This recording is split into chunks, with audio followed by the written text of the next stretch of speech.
Irmãos e irmãs, na época de Jesus, uma grande multidão de pessoas faziam tudo para vê-lo. Inúmeras pessoas queriam tocar em Jesus. Muitas pessoas queriam ouvi-lo. As pessoas queriam ter um pequeno contato com ele, ao menos um pequeno contato, porque sabiam que Jesus era uma pessoa diferente. Porque sabiam que Jesus era uma pessoa que poderia realizar qualquer coisa. Não havia limites para Jesus. E aqui o texto de hoje nos conta que Jesus está em Jericó. Jericó já é no sul de Israel, já bem próximo de Jerusalém, um local onde muitos judeus, principalmente aqueles que iam em peregrinação para visitar o templo, precisava passar. Jesus em Jericó, quando ele passava na cidade, uma grande multidão, como era de costume, começou a se organizar para vê-lo. Mas desta vez, no dia de ontem, nós vimos que havia um cego, e aquele cego, ele vendo Jesus, ele começou a gritar: Senhor, Senhor, filho de Davi, tem misericórdia de mim. Jesus parou, pediu para chamar o cego, perguntou o que ele queria e depois realizou o milagre. Veja, Jesus não tratou o cego como um número. Jesus, a primeira coisa que ele realizou foi criar uma proximidade, foi criar um diálogo, foi criar empatia, foi curar a alma daquele homem que se sentia rejeitado. No dia de hoje nós não temos um cego. No dia de hoje, no evangelho de hoje, nós não temos uma pessoa que era excluída da sociedade. Não, aqui nós temos a pessoa que seguramente era uma das mais poderosas daquela época. Na época de Jesus, era muito comum que Roma enviasse pessoas para suas colônias, e neste local se devia pagar impostos. E o imposto que era arrecadado ia para a capital do império, ia para o Império Romano. E esses cobradores de impostos, eles recebiam o nome de republicano. Recebiam o nome de publicanos. Então o texto de hoje nos diz sobre os publicanos, os cobradores de impostos. E Zaqueu, ele não era apenas uma pessoa que tinha uma banca de coletoria de impostos. Ele era o chefe, ele era o coordenador, ele era o líder dos cobradores de impostos. Seguramente uma pessoa que tinha muito dinheiro, seguramente uma pessoa que tinha corrompido muitos outros, seguramente uma pessoa que tinha cometido muitas injustiças, seguramente alguém que consequentemente precisava da presença de Deus. Ele queria ver Jesus.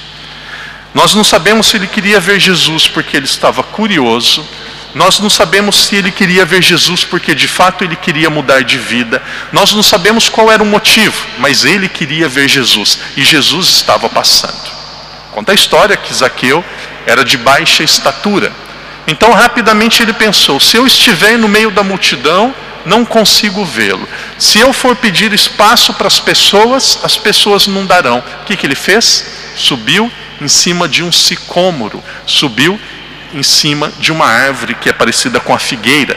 O sicômoro chega a atingir até 20 metros de altura. Uma árvore enorme. Eu fico imaginando um homem já com seus 50 anos, subindo numa árvore, parecendo uma criança lá em cima do galho e olhando para baixo para ver Jesus.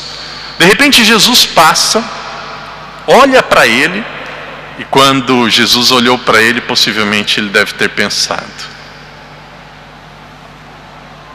Jesus vai me ridicularizar, Jesus vai me criticar, Jesus vai apontar os meus pecados, minha situação não vai ficar nada boa.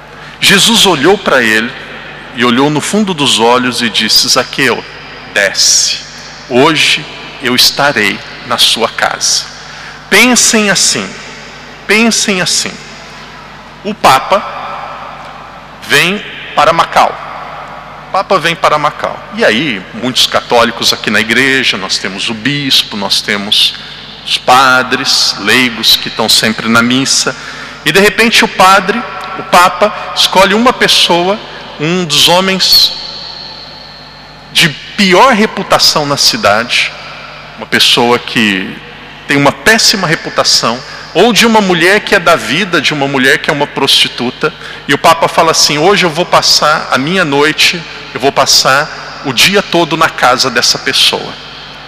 Não estou julgando todo mundo. O que a maioria das pessoas vai dizer?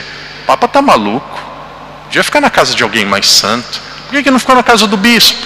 Por que não ficou na casa de alguém que vai na missa todos os dias? É sempre aquela história, né? É por isso que muitos agora deixam de ser católicos. É por isso que a igreja não está vazia. Onde o Papa está com a cabeça?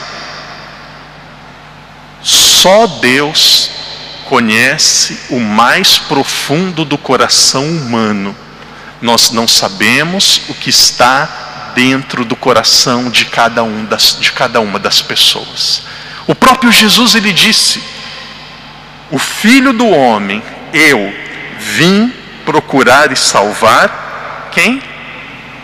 O que estava perdido. Quem que precisa de médico? Quem está doente. Veja a lógica de Jesus. Jesus só podia ser Deus.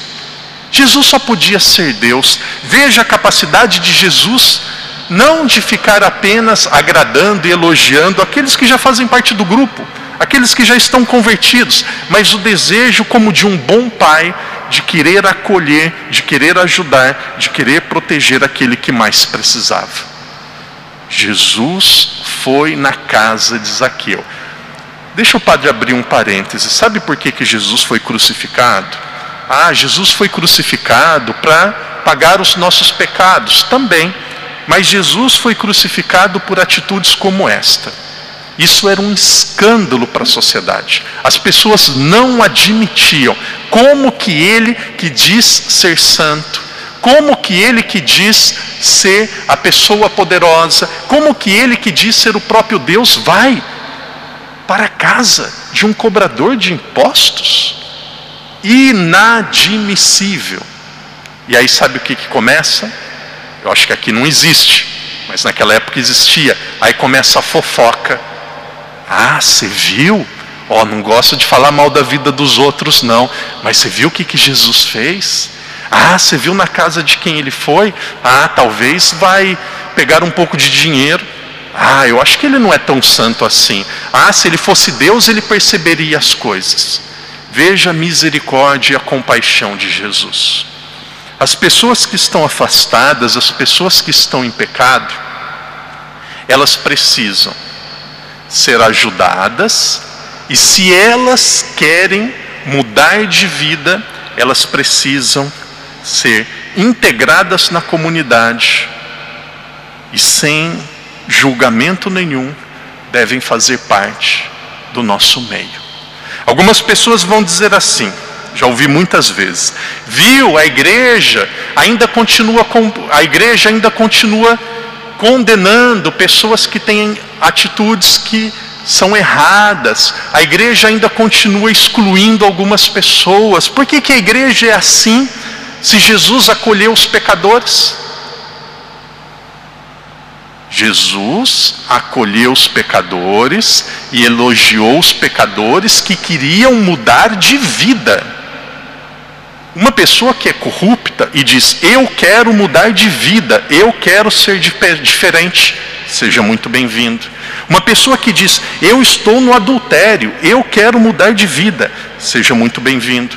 Uma pessoa que vive uma relação que não é aquilo que a igreja ensina, não é aquilo que é natural, e ela quer mudar de vida, Jesus diz: seja muito bem-vindo, você é um de nós. Jesus acolhe a todos, mas ele pede e exige a conversão.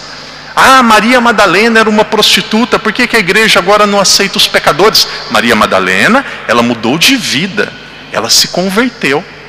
O padre encerra dizendo assim: como nós sabemos que alguém se converteu? Como que nós sabemos que alguém de fato é discípulo de Jesus? Pelos frutos. Pelos frutos. Veja em poucas palavras, quando ele viu Jesus, quando ele percebeu que Jesus o acolhia, ele disse assim: Senhor, eu dou metade dos meus bens aos pobres. Algumas semanas atrás, nós tínhamos esse evangelho e eu dei o mesmo exemplo. Imagine assim, ele tinha 10 milhões. Senhor, 5 milhões já é dos pobres. Então ele deu 5 milhões para os pobres e ficou com 5 milhões para ele. E aí ele disse assim: caso eu tenha cometido alguma injustiça com alguém, claro que cometeu. Se eu cometi alguma injustiça com alguém, eu vou devolver 4 vezes mais. Eu acho que no final ele deve ter ficado praticamente sem nenhum dinheiro. Mas ele ficou feliz, porque ele estava livre. Porque ele estava livre. O que significa uma pessoa livre? Uma pessoa com a sua consciência tranquila. Uma pessoa com a sua consciência em paz. Veja a capacidade de Jesus de tocar o coração das pessoas. Que Ele nos dê essa sabedoria e que Jesus também nos dê esta sabedoria e esta coragem de Zaqueu, de termos uma conversão verdadeira, de termos uma conversão profunda.